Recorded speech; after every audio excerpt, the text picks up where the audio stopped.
Today we catch up with Coach Rodenberg after Week 11 in the season of the Braves and regular season, and the playoffs are 8-3. Coach, how are we doing this afternoon? On a day like today, doing great, Rob. November 5th, and it's almost 80 degrees, and we've done these outside years ago when we were all bundled up. Snow was coming down. You can't beat this, right? No, this is awesome. Hey, a huge road victory, first round of the playoffs over Northridge on Friday night, 50-14. I think it was your team's overall best game of the year. Tell me your thoughts on the game. It was. I was really happy for the team. I thought they needed it. Again, I told them that week, I said, you're a good football team. I said, but you have to go out and prove it yourself, because it doesn't do me any good to tell you that. And I thought they played a fantastic game, both offensively and defensively. Minimal mistakes, minimal penalties.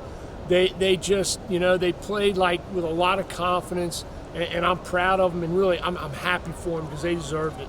Your defense flew around with the old term unabandoned, I think we used to call it. They just looked like they were having a ball out there, just playing defense, doing everything that they were supposed to do, and it was a very successful night.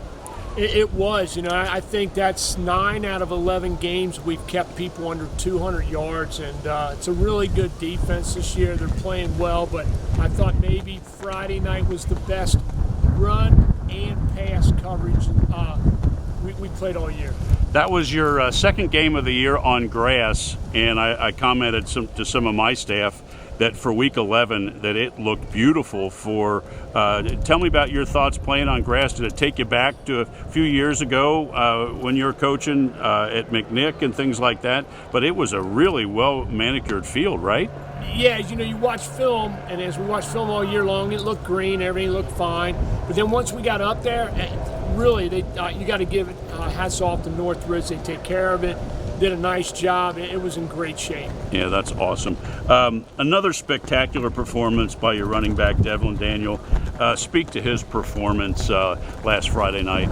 Again, the character of a man is what they become, and that's where it all starts with Devlin. He's such a hard worker. He's such a selfless team player, with a lot of athletic ability, and he just wants to win. And he possesses all the skills. He's got the speed, he's got the vision, he's got the strength, and then again, you add that with his selflessness, it makes him a great player. Friday, you travel up to Clarksville, Ohio to take on Clinton-Massie Falcons. They're currently 9-2. They remind me, in watching the film that I reviewed, they remind me of Harrison, quite frankly. I thought, when I watched them, I thought, that looks like Harrison. What are your thoughts? Wing T philosophy, power football, numbers football. You have to be balanced against Clinton-Massie because they've been running this offense for so many years. They count numbers. They find out where you're not balanced, and they run it.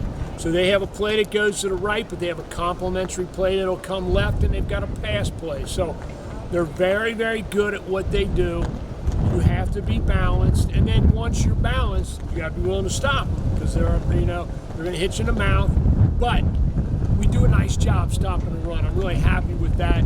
I think we're a little bigger than them, so it'll be my job to balance us out. It'll be our players' job to make sure they get into the right gaps and go with it. So it sounds like discipline on defense and stick to your assignments. And if you stick to your assignments and perform your job Friday night, defensively things should be successful. Yeah, I think that's key. No doubt. Against Massie, that's what you got to do. And then you got to score early against them because they like to get that train rolling. And once they get that train rolling, it gets a little overwhelming. So I think our key is, let's come out and score early, play with them.